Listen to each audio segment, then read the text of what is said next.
ഇന്ന് എനിക്ക് glucose test ഉണ്ട്. കഴിഞ്ഞ പ്രഗ്നൻസി ടൈമിൽ ഈ ഗ്ലൂക്കോസ് ടെസ്റ്റ് സമയത്ത് ഞാൻ ഹോസ്പിറ്റലിൽ അഡ്മിറ്റ് ആയി. കാരണം എങ്ങനെയായിരുന്നു ഇതിൻ്റെ പ്രൊസീജിയറിന് വലിയ ഓർമ്മയൊന്നും ഉണ്ടായിരുന്നില്ല കേട്ടോ. അംഗത്തിൻ്റെ ഭാഗമായിട്ട് രാവിലെ തന്നെ നീതി ലാബിലേക്ക് കെട്ടി പുറപ്പെട്ടു.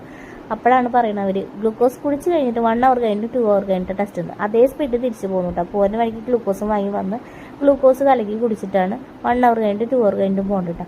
എനിക്ക് ഗ്ലൂക്കോസ് കുടിക്കാൻ വലിയ ബുദ്ധിമുട്ടൊന്നും തോന്നാറില്ല കേട്ടോ. ഇതിനെക്കാട്ടും മാത്രമുള്ള പായസങ്ങളൊക്കെ സദ്യയിൽ ഉണ്ടാവാറുണ്ട്. അതുകൊണ്ട് എനിക്ക് വലിയ ബുദ്ധിമുട്ടൊന്നും തോന്നില്ല കേട്ടോ. ചിലവരൊക്കെ പറഞ്ഞേക്കാണ്ട് ഛർദ്ദിക്കാൻ വരും, ഭയങ്കര ബുദ്ധിമുട്ടാണെന്നൊക്കെ, കുടിച്ച് തീർത്തത് എങ്ങനെയാണെന്ന് അവർക്ക് തന്നെ അറിയില്ല എന്നൊക്കെ പറഞ്ഞിട്ടാ. എനിക്ക് സിമ്പിളായിരുന്നു കേട്ടോ. പിന്നെ എപ്പോൾ എന്ത് ടെസ്റ്റ് എടുക്കാൻ പോയാലും ഒരു കുത്ത് എനിക്ക് അഡീഷണൽ കിട്ടാറുണ്ട് കേട്ടോ. വെയിൻ കിട്ടാൻ ഭയങ്കര ബുദ്ധിമുട്ടാണ്. അത് കുത്താൻ കറക്റ്റ് അറിയാത്ത ആൾക്കാർ വന്നു കഴിഞ്ഞ് കുത്തി കഴിഞ്ഞാൽ തീരെ കിട്ടില്ല കേട്ടോ. അതാ ഈ ചേച്ചി വരുന്ന താമസം ഒരു കുത്ത് എനിക്ക് വെറുതെ പാഴായില്ല കേട്ടോ. വേറൊരു ചേച്ചി ഉണ്ടായിരുന്നു, ആ ചേച്ചി വെറുതെ എന്നെ കുത്തി നോക്കിപ്പിച്ചു. അങ്ങനെ 2 കുത്ത് കിട്ടണ എനിക്ക് 3 കുത്ത് കിട്ടിയിട്ടാണ് ഞാൻ വന്നത്. ഇനിയിപ്പോൾ റിസൾട്ട് ഇപ്പോൾ എന്തായാലും ഏറി പറഞ്ഞാൽ കുറച്ച് ഇൻസുലിൻ കുത്തണം, അത്രയേ ഉള്ളൂ. ഇതൊക്കെ പയറ്റി തെളിഞ്ഞ് വന്നതാണ് ഞാൻ.